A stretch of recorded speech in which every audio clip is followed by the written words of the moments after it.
On a cold March morning in 1982, the dense fog clung to the hills of the Ozark Mountains like a shroud, swallowing the thin dirt road that wound deep into Shannon County, Missouri. At the end of that nearly forgotten path stood a weather-beaten cabin, isolated and hidden from the world for decades. This was the domain of the Whitaker family, a lineage marked by secrecy, silence, and something far darker. Margaret Wilson tightened her coat against the chill as she stepped out of the rattling county truck. The assistant social worker had been called here on the strength of a disturbing anonymous tip. The Missouri Department of Social Services had received reports that children in the Whitaker household were living in dangerous conditions, neglected, possibly abused, and utterly cut off from the outside world. "Are you sure this is the right place?" David Tanner, the local sheriff's deputy assigned to accompany her, asked, squinting down the muddy path. Margaret nodded. "This is it, the Whitaker property." Ahead, the outline of the cabin emerged, its wooden planks aged, the roof sagging. No electricity lines ran to the property. No signs of modern life punctuated the clearing. Only the faint crow of a rooster and the rustling of dead leaves stirred the silence. The door creaked open before they could knock. Elijah Whitaker stood there, a gaunt man in his late 40s, with a scruffy grey beard and piercing blue eyes. That seemed too sharp for a man who lived so far removed from society. His gaze held a wary suspicion, a man burdened by years of isolation and stories untold. "You hear about my family?" Elijah's voice was gravely worn. "We're here to check on the children," Margaret replied carefully. "There are concerns about their well-being." Elijah's face hardened. "Ain't nobody gonna hurt my kids. We take care of our own." Behind him, a woman appeared. Martha Whitaker, his sister, silent and pale, eyes flickering nervously between the strangers and her brother. Behind her, 3 boys clung closely, each bearing the unmistakable Whitaker features: pale skin, sharp blue eyes, and an eerie stillness. "Thomas," Elijah said sharply, "this here's the sheriff's deputy, and this is Margaret from Social Services. You say hello." The eldest boy, about 12, nodded briefly. "Hello." Sadi, the middle child, 9 years old, glanced up with wide, unblinking eyes. The youngest, Jacob, barely 5, hid behind Martha's skirts, peeking cautiously. Margaret studied them closely. There was something unsettling in their appearance. Not just the malnutrition visible beneath their clothes, but a strange symmetry. A genetic echo that hinted at something deeper and more troubling. She followed them inside. The cabin's interior was dim and musty. A single wood stove sputtered weakly in the corner, its warmth barely reaching the farthest rooms. Dust motes floated in the pale light that filtered through the grimy windows. The furniture was sparse, worn wooden chairs, a rough table scarred by decades of use, a threadbare quilt thrown over a lumpy mattress. No electricity, no running water, no telephone. Margaret's eyes landed on the children again. Thomas had a faded scar on his right arm, old injury he claimed came from chopping wood. Sodi squinted slightly, her eyes misaligned, suggesting untreated strabismus. Jacob's movements were slow, hesitant, a child whose mental development lagged behind his years. "We've had no doctor," Elijah said when Margaret asked about medical care. "We don't need no doctor." The words hung heavy in the stale air. Margaret's voice softened. "What about school? The children should be going to school." Elijah shook his head. "We learn here. We teach them what they need." Martha spoke for the first time, her voice barely a whisper. "We've been left alone." "By who?" Margaret pressed. "By everyone," Elijah answered bitterly, After the fire, county records confirmed the Fira tragedy that claimed the lives of Harold and Edith Whitaker, Elijah and Martha's parents, nearly a decade ago. The siblings had since withdrawn from the outside world, cutting ties with neighbors and community alike. Neighbors from Current River described Elijah as a man who avoided company and conversation. Quiet, keeps to himself, one resident said. Some folks say he's suspicious, like he don't trust no one. You don't see the family much, just when they need supplies. That's about it. Margaret's suspicion grew as she pieced together what little information was available. No marriage certificate existed for Elijah. No official birth certificates for the children. The children's very existence was a shadow on the records. Later, as the day grew colder and shadows lengthened, Margaret sat with the family around the kitchen table, its surface scarred and stained. Elijah's hands were rough, knotted from years of labor. His gaze never wavered from hers. "What happened to your wife?" Margaret asked gently. Elijah's eyes darkened. "She died giving birth to Jacob." Martha's fingers trembled on her lap. Avoiding Margaret's eyes, the room grew heavier with unspoken truths. Margaret glanced at the children again, her mind racing. Their faces were too similar, more than siblings perhaps. "Who is there?" "Mother," she asked again, her tone steady. Elijah's jaw tightened. "Martha." The silence that followed was deafening. Margaret looked to Martha, searching for a reaction. She only blinked slowly, her face a mask of quiet resignation. The pieces began to fall into place. Too many pieces missing. Too many questions unanswered. That night, Margaret returned to the county office with a heavy heart. She typed up her initial report. The Whitaker family resides in extreme isolation, lacking basic necessities and medical care. Signs of malnutrition and developmental delay observed in children. No official documentation of births or marriage. Found family history marked by tragedy and withdrawal from community. Strong physical resemblance among family members suggests close genetic relationships, possibly incestuous. Her report ended with a stark warning: further investigation required. Immediate intervention may be necessary to ensure children's welfare. Days later, a team was assembled to follow up. Margaret, Deputy Tanner, and Dr. Robert Hayes, a pediatrician with experience in rural cases. Their task was clear but daunting: uncover the truth buried deep in the Ozarks' darkest corners. When they returned to the cabin a week later, Elijah greeted them with cold eyes but no open hostility. "This is your last chance," he warned. "You get your answers, then you leave." Inside, the children remained cautious but curious. Jacob clung to Martha, while Thomas and Sodie observed the strangers with quiet suspicion. Dr. Hayes began his examination, noting mild malnutrition across all three children. Thomas's scar consistent with an old injury. Sadie's untreated eye condition. Jacob's delayed cognitive development. More troubling were physical anomalies. Thomas's polydactyly, a rare extra finger on his left hand, dental abnormalities in Sodie, and other subtle signs suggesting generations of close inbreeding. That evening, Margaret and David reviewed the county records again, searching for clues. No marriage licenses, no birth certificates for children, ownership deeds tracing land back to Elijah's grandfather.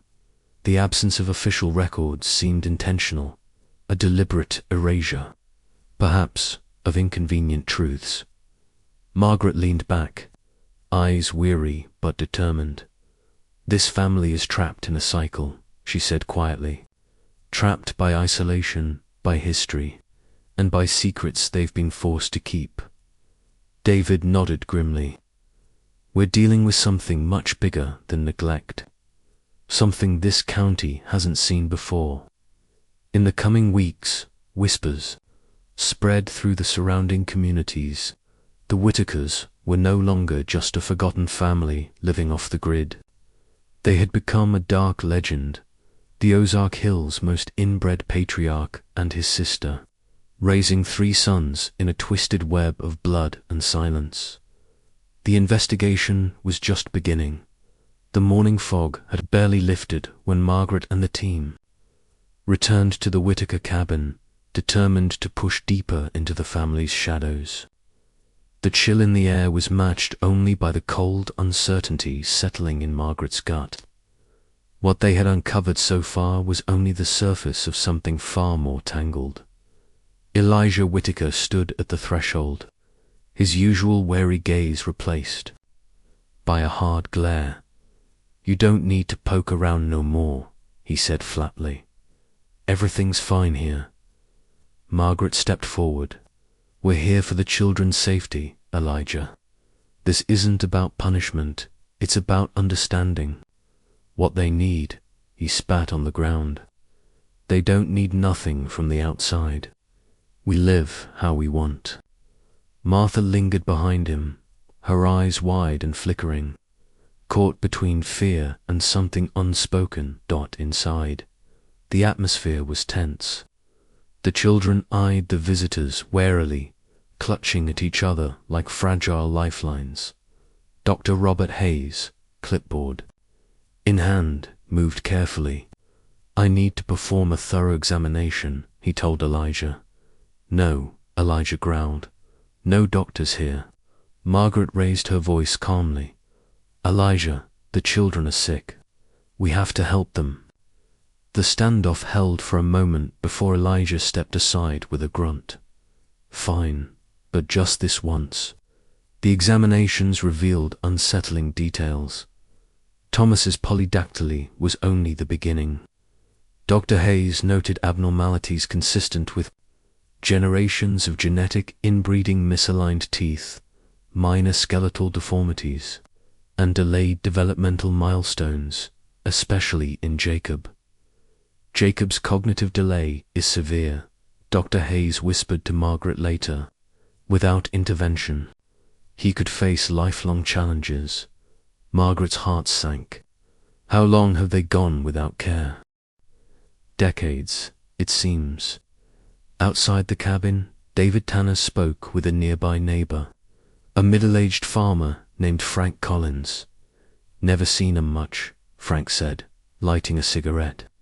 "Used to be a bigger family before the fire took the old folks. After that, Elijah and Martha just shut down. Folks around here, we tried to reach out once or twice. They didn't want it. Heard strange things sometimes. Noises at night, kids screaming, but nothing you could prove." "Any rumors about the kid's mother?" Margaret asked. Frank hesitated. "Whispers. Some say Martha ain't just the aunt. Some say she's more. But folks don't talk about that loud round here." Margaret exchanged a glance with David. The rumors matched what she suspected, but without proof. It was just talk. Back at the cabin, Margaret confronted Elijah directly. "Tell me about Martha," she said quietly. "Is she the children's mother?" Elijah's eyes darkened. "She's family. That's all you need to know." "Martha," Margaret pressed, "please. The children need you to be honest." Martha's voice trembled. We did what we had to. For the family, for the land." Margaret's blood ran cold.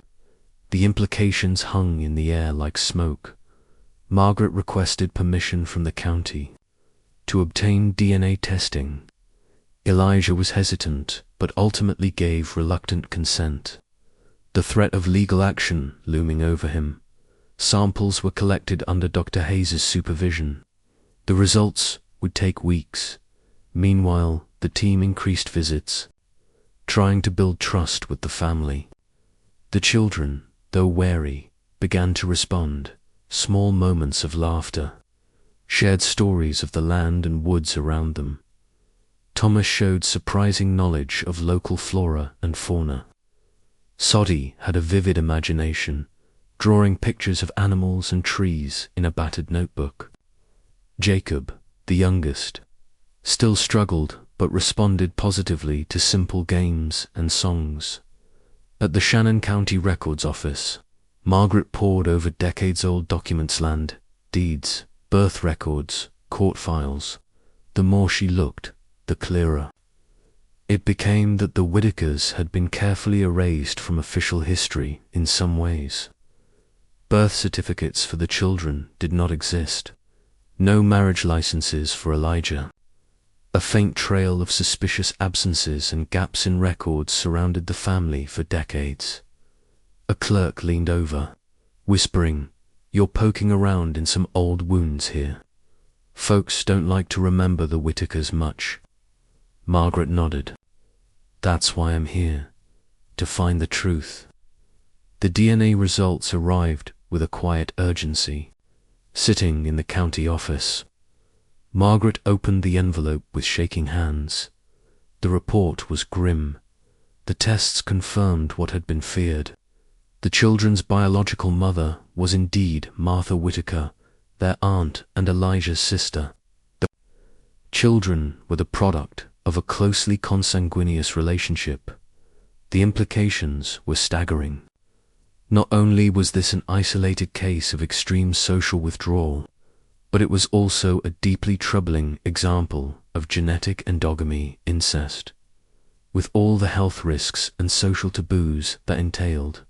Armed with the DNA evidence, Margaret met again with Elijah and Martha. "We know the truth," she said quietly. "The children's well-being is at risk, and we need to intervene." Elijah's expression twisted in anger and despair. "You don't understand what it's like out here. We're family. We protect each other." Martha looked away, tears tracing lines down her dirt-smudged face. "We never wanted it to be like this." The children huddled close, sensing the tension but not fully understanding. The next few days brought heightened scrutiny from county officials and social services. The Whitaker children were taken to a nearby clinic for further medical evaluation. Specialists confirmed the presence of several genetic disorders consistent with prolonged inbreeding. Thomas's extra finger was surgically removed, but his growth, delays, and dental issues remained. Sadie's untreated eye condition was scheduled for corrective surgery, and Jacob entered an early intervention program for cognitive delays. The family home was boarded up for safety inspections, and Elijah and Martha faced mounting legal pressure outside the county offices. Locals gathered, some expressing sympathy, others revulsion. Frank Collins, the farmer, shook his head. "It's a sad thing, no doubt, but you can't let that kind of thing go on. For the kids' sake." A woman named Ruth, who had once tried to help the family, said softly, "They weren't monsters, just broken, like so many forgotten people out here." Margaret listened, knowing the truth was never black and white. That night, alone in her small apartment, Margaret stared at the photo of the Whitaker family she'd taken during her first visit. The children's eyes seemed to follow her, innocent but marked by a past they never chose. The case was far from over. The county was about to embark on one of its most challenging investigations, balancing care, law, and the haunting question: how do you save children born into a world so tightly closed they barely know freedom? The days after the DNA confirmation became a whirlwind. The Whitaker family's fragile existence was shattered, and the county's social services scrambled to respond. Margaret found herself at the center of a storm, far larger than she'd anticipated. The case had ignited not just local gossip, but also the interests of regional authorities. Media inquiries started trickling in, though the county tried to keep details contained. No comment was the official response, but whispers spread. Like wildfire, the children, once tethered to a world of isolation, were now thrust into unfamiliar territory.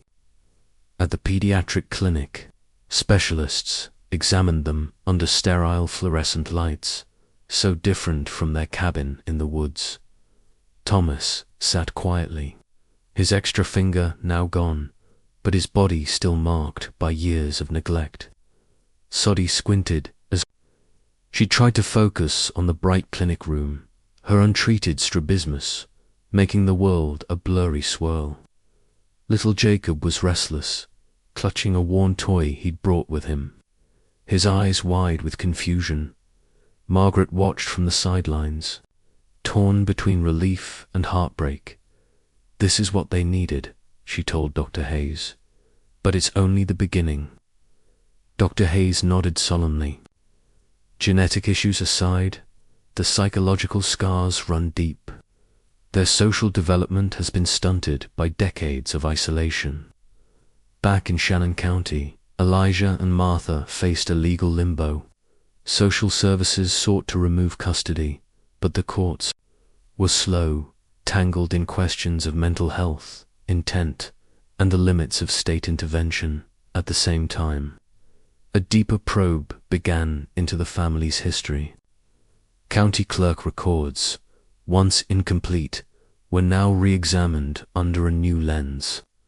Margaret uncovered old letters and diaries belonging to Elijah and Martha's parents, Harold and Edith Whitaker.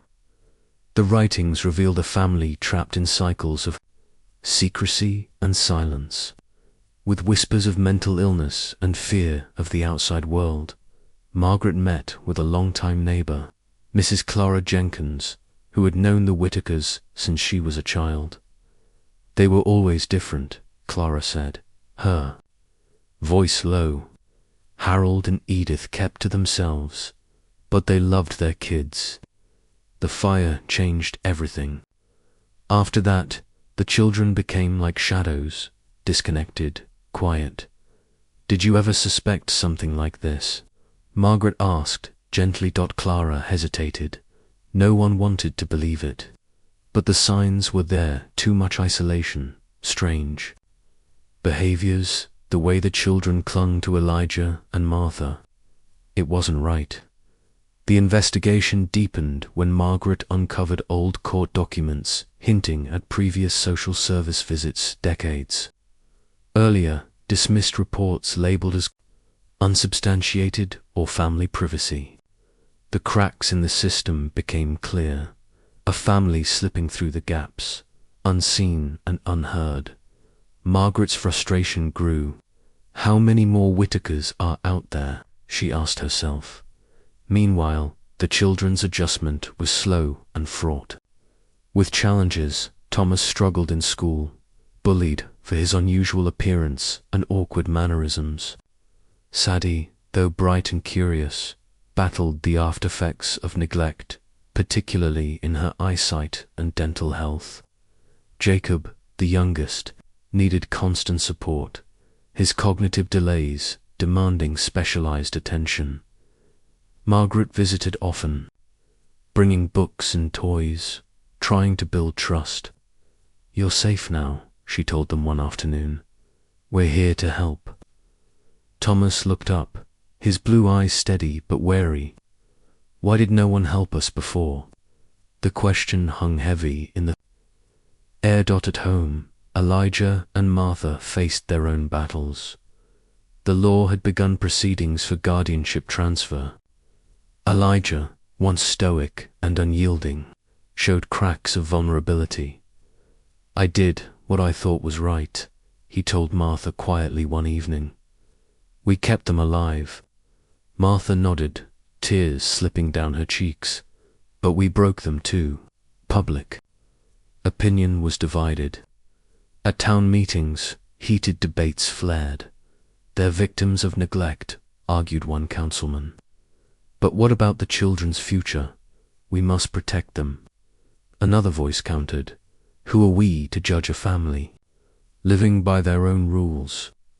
It's not our place. Margaret watched, knowing there was no easy answer in the clinic. Dr. Hayes arranged genetic counseling for the children, hoping to manage risks for future generations. He stressed the importance of medical oversight and psychological support. Incest and endogamy create real physical and mental challenges, he explained to Margaret. But it's a symptom of isolation, not just choice. One afternoon, Margaret received an unexpected visit from a distant relative, an elderly man named Joseph Whitaker. I heard about the children, Joseph said, his voice shaking. We never knew they were still out here like this. Joseph revealed fragments of family history stories of a large Whitaker clan, fractured by tragedy and stubborn silence. He offered documents and photos, piecing together a lineage lost to time. Margaret's investigation shifted again from the present to the past. She realized the Whitaker family was a mirror of broader rural neglect, how poverty, isolation, and trauma could trap families in cycles they couldn't escape. The case was no longer just about Elijah, Martha, and their children. It was a reflection of forgotten communities scattered across the hills, left behind, misunderstood, and invisible. As the investigation moved forward, Margaret prepared to testify in court. She knew the fate of the children hinged not only on medical facts, but on human empathy. In a quiet moment, she wrote in her journal, "The Whitakers are not monsters. They are the product of silence, and breaking that silence is the only way to save these children." The courtroom was packed the day Margaret stepped up to testify. Reporters jostled for position, while the town's residents, some curious, others grim, gathered in a tense silence. The Whitaker case had become a local spectacle, one that no one could ignore. Margaret adjusted the microphone, her notes clutched tightly. The children's living conditions were a direct result of social isolation and neglect. Their physical and cognitive delays are consistent with a lack of medical care and the genetic consequences of close interfamily relationships. The defense lawyer rose, his tone sharp. "Miss Wilson, you claimed the children were neglected. Yet the Whitakers provided shelter, food, and care for decades in a remote and challenging environment. Is that not true?" Margaret nodded carefully. Basic survival is not the same as adequate care. These children suffered from untreated injuries, developmental delays, and psychological trauma. Outside the courtroom, Elijah stood stoically, flanked by Martha. Their faces were pale, etched with years of hardship and the weight of public judgment. Elijah's eyes, once so intense, now held a flicker of vulnerability. "I did what I could," he murmured to Martha. "I protected our family, but at what cost?" She whispered back. The judge's voice cut through the tension. "This court must decide what serves the best interest of the children, while acknowledging the family's history and hardships. The state has a responsibility to ensure their safety and well-being." The decision was swift. Temporary custody of the children would be transferred to a state-appointed guardian while further evaluations were conducted. Margaret escorted Thomas, Sadie, and Jacob to a foster home outside Shannon County, a place designed to provide stability, education, and therapy. The children clung to her as they left the cabin for the last time, their faces a mixture of fear, confusion, and tentative hope. Days turned into weeks. Social workers reported progress, Thomas improved in speech and coordination. Sodie began wearing glasses to correct her vision. Jacob responded positively to cognitive therapies. Margaret visited frequently, her bond with the children deepening. But beneath the progress lay the scars, emotional wounds harder to heal. One afternoon, Margaret sat with Sadie, who pulled out a crumpled drawing. It depicted a small cabin, a garden, and a family holding hands beneath a bright sun. "I miss home," Sadie whispered, "but I don't know how to be here." Margaret smiled gently. "You're safe here, and you'll learn to build a new home, with people who care." Meanwhile, Elijah and Martha faced their own reckoning. The court ordered psychological evaluations, revealing complex trauma, denial, and mental health struggles compounded by decades of isolation. Counselors tried to reach them, but their resistance remained strong. "We did what we thought was right," Elijah insisted. "The world outside brought pain and loss." The local community was divided. Some sympathized with the Whitakers' plight, others recoiled at the revelations. At a town hall meeting, voices rose in anger and sorrow. "We failed them," a teacher said. "As a community, we let these children disappear." "We must do better," a doctor urged. "Prevention starts with awareness." Margaret organized a small support group for families affected by isolation and neglect. The meetings, held in a modest church hall, became a lifeline, a place to share stories, resources, and hope.